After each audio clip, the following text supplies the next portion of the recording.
उसका बेटा, उस लड़की ने जुड़वा बच्चों को जन्म दिया था ना, तो लड़का कहाँ है? ये अनिका के बारे में इतना क्यों पूछ रही है?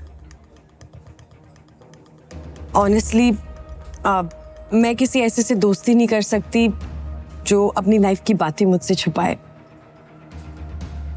I am really sorry. Ragini, मैं बताता हूं। अनिका की धड़कनें तेज हो चुकी थीं। पिछले 6 सालों से अनिका को बस इसी पल का इंतजार था कि कहीं से उसके बेटे की कोई खबर मिले।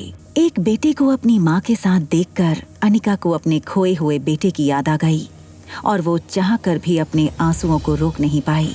लेकिन फिर अपने आंसुओं को छुपाने के लिए तुरंत अनिका ने पर्स से सनग्लासेस निकाले और पहन लिए। मुझे रागिनी को रोकना होगा। देखो रागिनी, मैं सच में नहीं जानता हूँ कि वो बच्चा इस वक्त कहाँ पे है, लेकिन ये जरूर जानता हूँ कि अनिका के पापा गौतम ने उसे किडनैप किया है। ये सुनकर अनिका पूरी तरह से टूट चुकी थी। उसे शक तो था कि उसके पापा उसके बेटे की किडनैपिंग के पीछे थे, मगर आज कुणाल के मुंह से ये सुनकर उसे यकीन भी हो गया। वो समझ नहीं पा रही थी कि उसके पापा ने आखिर ऐसा क्यों किया। और रहा सवाल इस बच्चे का, तो उसके पैदा होते ही उसे अनिका से हमेशा के लिए दूर कर दिया जाएगा। मेरा यकीन करो। रागिनी, तुम इतना नर्वस क्यों हो रही हो? और तुम्हें इन सब बातों से क्या लेना देना? क्यों परेशान हो रही हो तुम? मैं इतनी जल्दी किसी से दोस्ती नहीं करती, और जब तक उनके बारे में पूरी इंफॉर्मेशन ना मिल जाए ना, मैं दोस्ती नहीं करती। अब तो मिल गई, तो दोस्ती का हाथ बढ़ा दो। अनिका के लिए अब कुणाल किसी काम का नहीं था, क्योंकि वो जानती थी कि कुणाल उसे उसके बेटे तक नहीं पहुंचा सकता। इतनी आसानी से नहीं, तुम्हें थोड़ा और इंतजार करना पड़ेगा।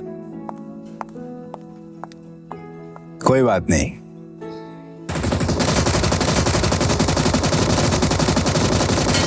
तुम सब पीछे रहो, मैं आगे जाके दुश्मन का बंकर उड़ा देती हूँ। यस! ये बूस्टर हमारी टीम का है। राहुल 1 to 1, तुम एयरबेस पे हमला करो। रेडी? 1 2 3। हम जीत गए। हमेशा की तरह रिया की टीम जीत गई। गेमिंग की दुनिया में रिया स्वीट एंजल के नाम से मशहूर थी। हालांकि उसने अपनी गेमिंग आईडी में कोई फोटो नहीं डाली थी। वो नहीं चाहती थी कि लोग उसकी उम्र देखकर उसे जज करें। कई लोगों को तो लगता स्वीट एंजल कोई बहुत बड़ी इंजीनियर या कंप्यूटर जीनियस होगी। रिया पर अब इन मैसेजेस की वाहवाही का असर नहीं होता था, क्योंकि अब ये सब कुछ उसके लिए बहुत आम बात थी। स्वीट एंजल के नाम से खेल रही रिया मॉर्टल फाइट गेम की वर्ल्ड चैंपियन थी। अब एक चॉकलेट मिल्कशेक मंगवाया जाए।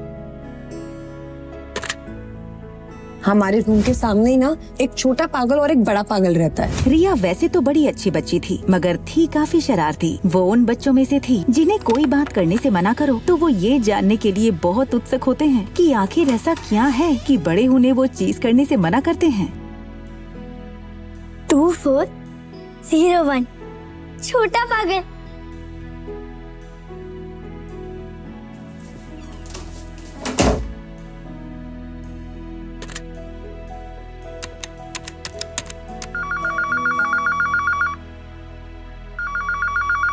हमेशा तुम्हारी वजह से ना गेम हार जाता है यार। ज्यादा से ज्यादा स्वीट एंजल की गेम को फॉलो किया करो, ताकि तुम लोग भी कुछ सीख सको। हद है यार तुम लोगों की।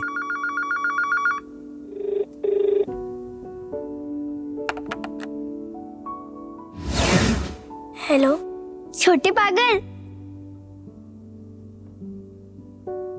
मैं पागल नहीं हूँ।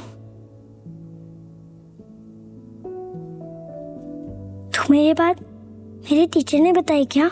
अच्छा, तो तुम्हारी टीचर भी ये बात जानती है क्या? तुम स्कूल जाती हो? ऑफ कोर्स, हर बच्चा स्कूल जाता है। तुम नहीं जाते क्या? मैं स्कूल जाता था जब हम पूरी फैमिली के साथ रहते थे। फिर डैड मुझे यहाँ लेकर आ गए। ये होटल डैड की है और अब हम इस होटल में ही रहते हैं, और ट्यूशन टीचर भी यहीं आती है मुझे पढ़ाने। स्कूल नहीं जाते, होटल को अपना घर बना रखा है। अच्छा एक बात बताओ, तुम्हारा कोई फ्रेंड है यहाँ पर?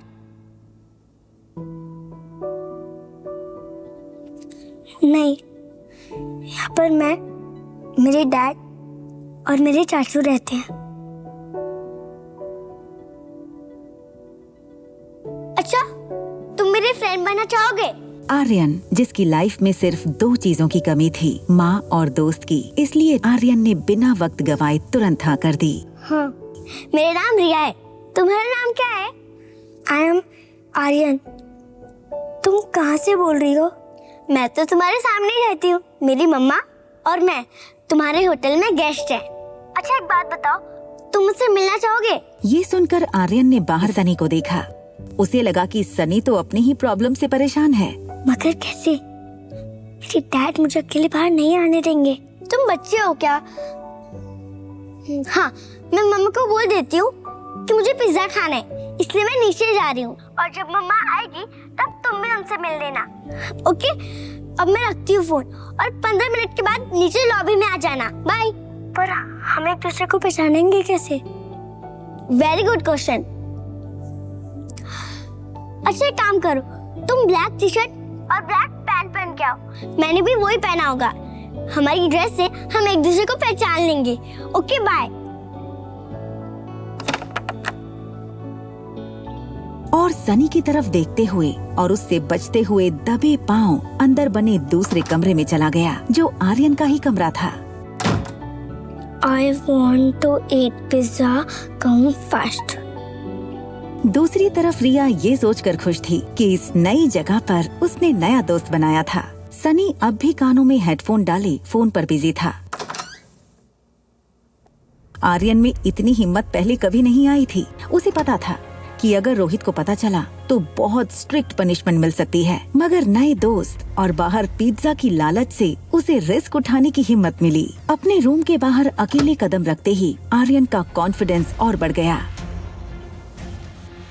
आर्यन की नजर सामने वाले स्वीट 2402 पर पड़ी। उसे लगा प्लान में थोड़ा चेंज होना चाहिए। क्यों ना वो और उसकी नई दोस्त यहीं से साथ चले। तभी लिफ्ट खुलने की आवाज आई। आर्यन का दिल डर के मारे जोर जोर से धड़कने लगा। उसने सोचा कि अगर रोहित ने उसे इस तरह रूम के बाहर देख लिया तो पता नहीं क्या होगा।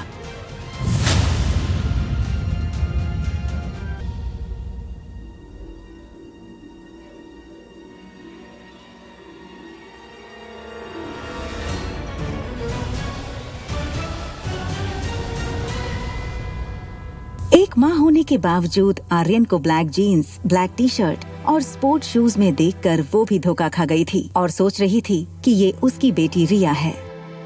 I'm so sorry, mamma is late, no? और ये क्या बदमाशी है रूम से बाहर आने की? अनिका अपने रूम का दरवाजा खोलने के लिए आगे बढ़ी। रूम के अंदर रिया थी, लेकिन इससे पहले कि अनिका रूम खोल पाती, उसकी नजर रिया के मैसेज पर पड़ी। I'm so sorry. भूख लगी होगी ना तुम्हें? चलो किसी अच्छे से रेस्टोरेंट में जाके पिज्जा खाते हैं। ओके चलो। जब से आर्यन अनिका से मिला था वो बस उसे ही देखे जा रहा था।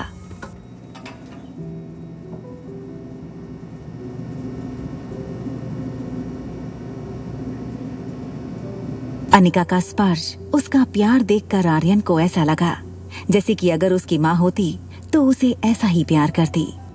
आर्यन ये तक भूल चुका था कि उसे उसकी नई दोस्त को मिलना था।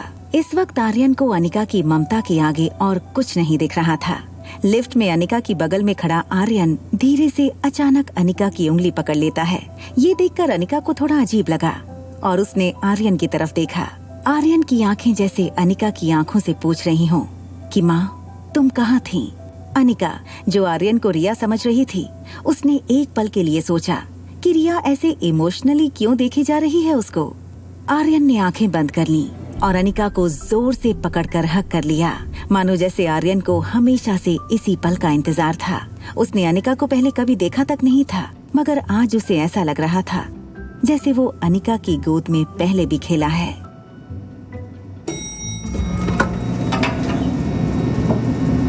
रोहित और अनिका की नजरें एक दूसरे से मिली, लेकिन दोनों में से किसी ने कुछ नहीं कहा। आर्यन का सर अनिका के कंधों पर झुके होने के कारण रोहित को आर्यन का चेहरा नहीं दिखा। रोहित बस अनिका को जाते हुए देखे जा रहा था। ऐसा लग रहा था मानो रोहित अभी आर्यन को अनिका की गोद में देख लेगा। आगे चली जा रही अनिका को कुछ एहसास हुआ। उसने पलटकर रोहित की तरफ देखा तो पाया कि रोहित उसे ही देखे जा रहा था। सर, रोहित को अपने आप पर गुस्सा आ रहा था। उसे लगा कहीं अनिका को गलत सिग्नल ना मिले। तभी लिफ्ट के बाहर से कोई हलचल ना होने के कारण रोहित को लगा कि अनिका अब चली गई होगी। कंफर्म करने के लिए उसने लिफ्ट के बाहर सर निकालकर चेक किया तो देखा कि अनिका अब भी वहीं खड़ी थी।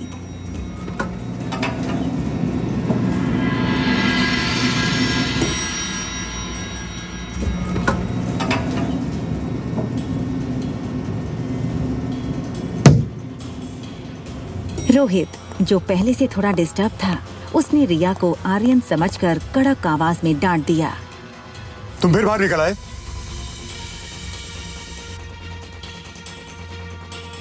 तुम्हें कितनी बार मना किया रूम से बाहर निकलने के लिए?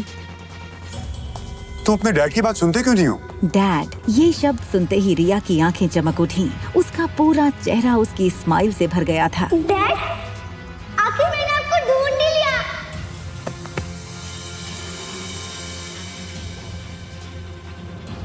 रोहित गुमसुम और चुपचाप रहने वाले आर्यन का ऐसा मस्ती भरा रूप देखकर हो गया था हैरान। दूसरी ओर अनिका भी मस्ती करने वाली रिया को इस तरह गुमसुम देखकर हो गई थी परेशान।